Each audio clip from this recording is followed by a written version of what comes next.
Cinderella Boy began as one of Monkey Punch's one-off stories, published in Popcorn back in 1980. Set in the futuristic town of Kirin, it follows the exploits of a pair of sleuths collectively known as the R&R Detective Agency. Our duo consists of Ranma Hinamatsuri, a man who likes toy cars and prefers to help out in the more mundane cases, and his partner Rella Cindy Shirayuki. She's a wealthy woman with a love of thrills and prefers to go for more glamorous cases. Her name obviously comes from Cinderella, as well as Shirayuki translating to Snow White.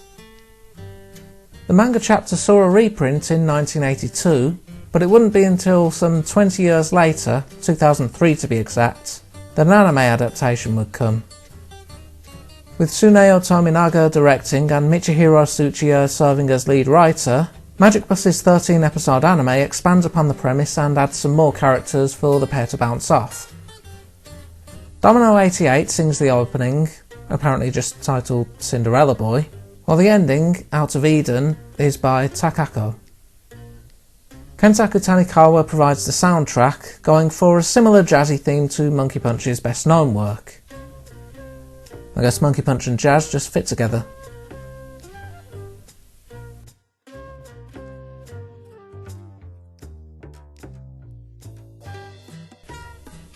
I'd have thought the big connection would be obvious, honestly.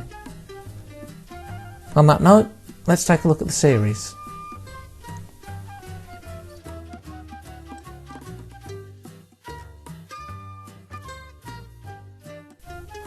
We open in a casino, Ranma working a blackjack table and Rella cozying up to a VIP. Ranma causes a disturbance with accusations of cheating and gets calmly escorted outside. Rella, meanwhile, challenges her VIP to a drinking contest. As a result, they're able to grab their target's access passes. They meet up and head to the high roller floor, a rather literal case, much to Ranma's dismay as he's scared of heights. Thanks to a planted bomb in the toilet causing a flood, the casino staff are left with some busy work while the duo head for an office. Rella's already bored as she thought a casino case would be more thrilling. Ranma tells her to check the office's computer as he's hopeless with tech. They find their target, a Charlie Hamano, whose wife asks them to investigate his sudden debt issues. Rella also discovers evidence of arms dealings, indicating there's more than there seems to this casino. Unfortunately, the manager's now here. Evading gunfire, Ranma and Rella try to escape. Their only way out is a high window. Rella takes the chance with Ranma, using a grapple cable to break their fall. The casino's staff continues their pursuit by car, with a helicopter soon joining the fray. Ranma and Rella take a wrong turn on the highway thanks to a stray bullet and go over, their car going up in flames. Ranma has a hazy vision of himself and Rella in a hospital room with a doctor looking over them. He wakes up at the site of the crash to discover he's completely uninjured. Interrogating a man on the street, he also learns it's been a week since the crash, and the car was such a wreck that Rella is likely dead. He places an order for a new car and reminisces about some of their earlier times together, leaving a bouquet to pay his respects. Unfortunately, the casino manager catches him, surprised to see he's still alive. Ranma's taken to the Kirin Tower Hotel, where he meets the man behind the arms deals, the mafia boss Son Taijin. Annoyed at Ranma's meddling setting back his latest trade, he decides to set up an unfortunate accidental hotel room fire that Ranma will die in. Ranma breaks out a nail file and works at his rope, desperately trying to keep his cigarette's ash from hitting the floor. He manages to break free just as the ash breaks off, ditching his suit so he doesn't burn with it. Son Taijin is still close by, so Ranma's forced to go on the run again. His only method of escape is once more a window at a high place. He edges along the outside, but as midnight strikes he starts feeling strange. As he loses his footing, he transforms into Rella. Oh, yeah, that's the actual hook of this story, by the way. At midnight, Ranma switches to Rella and vice versa. For anyone curious, Rammer 1/2 started in 1987, so the name's a coincidence. Plus it's two people sharing one body in Cinderella Boy's case. We get a good introduction to our two leads here, showing off a few of their personality traits, such as Rammer's fear of heights and Rella being a tech expert. We also get a good introduction to Kirin as a setting, both seedy with the shady casino and futuristic with stuff like the car designs. Not to mention there's the overarching mystery of who revived the pair like this and why, which will likely be solved by the final episode. Not a bad start all in all.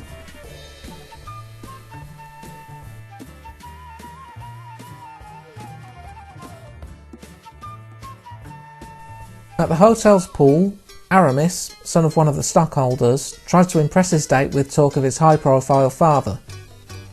He doesn't account for Rella falling in the pool. She has no memory of anything beyond the car crash, taking a moment to realise she's not wearing anything. Santaijin is still looking for Ranma, so she kisses Aramis to hide herself from him.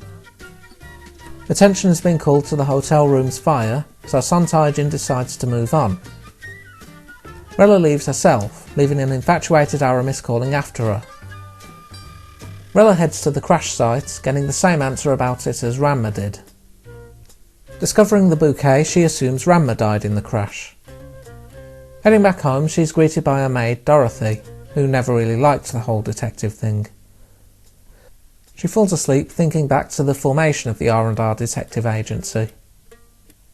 Rella decides to carry on the business, making a few changes to their office's decor. Not long after she's finished redecorating, she gets a phone call about a case.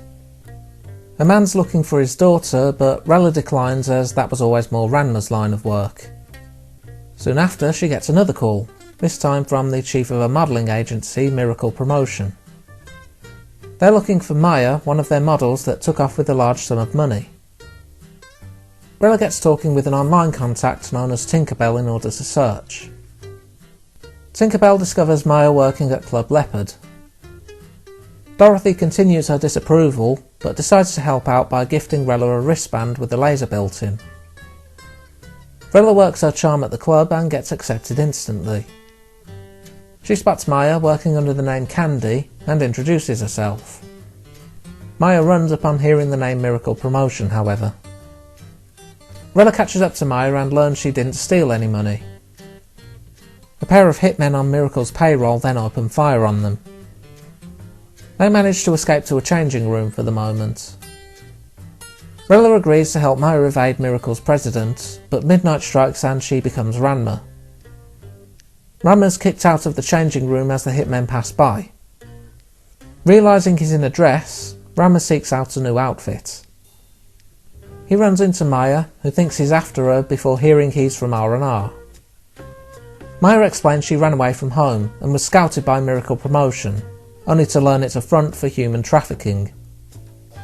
The hitmen catch up and take aim, though Rella's wristband disarms one of them.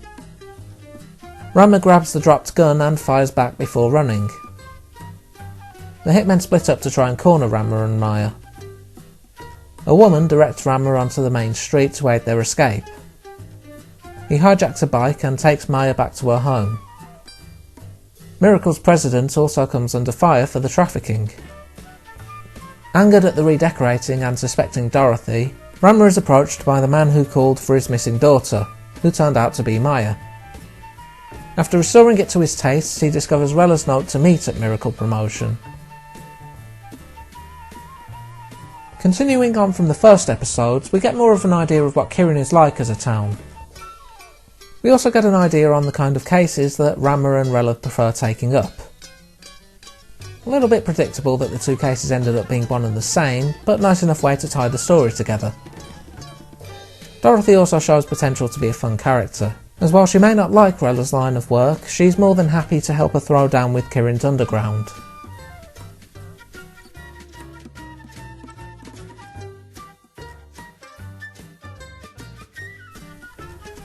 We open with a man sending an email regarding payment for retrieving some documents.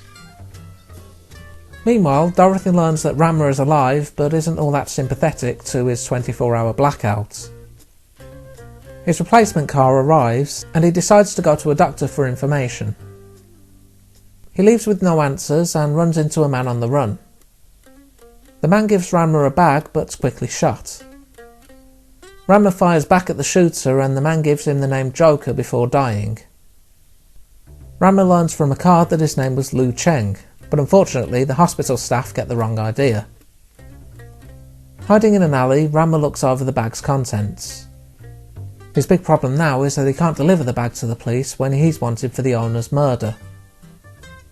He heads to Dorothy and hands her the bag for safekeeping, as he decides to check out Electroplanets, Cheng's workplace. Posing as an IT specialist, he's shown around by a man named Kim and learns they specialise in market research. He spots the same cigarettes from Cheng's bag at the workstation he's assigned to repair, but gets no info on Joker. The police have also arrived asking about Rammer, so he tries and fails to sneak out. Evading the police, Rammer visits a broker known as Pinocchio, who's posing as a window cleaner, much to his dismay. He only has enough money to get the name of a bar, Club Papillon, for info on Joker. As he talks with a hostess named Wendy, he spots a bottle with the name Joker. Wendy says that it's reserved for one customer that usually sits with someone called Rose. Rammer's tackled back and told to drink with Wendy when he tries to talk to Rose, and has trouble keeping his alcohol down. Unfortunately, Santaijin hasn't forgotten about him yet, and just so happens to have ties to Club Papillon and Wendy. Rammer runs from Santaijin's men, also encountering the woman who helped him with Maya, who introduces herself as Alice.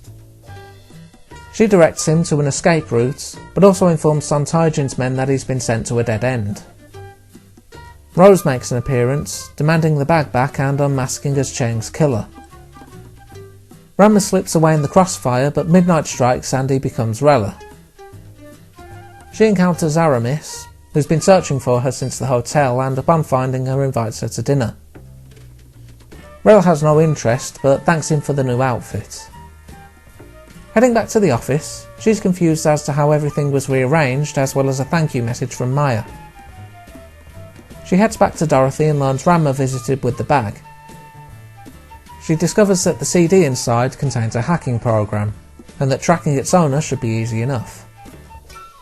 Organising an online auction, she discovers Joker is Kim. Cheng discovered the truth and Kim had him killed by Rose, now holding up Rella. Rella knocks out Rose with gas in her shoe heel to escape. Meanwhile, Kim opens the program only to learn it's been reworked by Rella. It puts out a citywide broadcast of him confessing to Cheng's murder.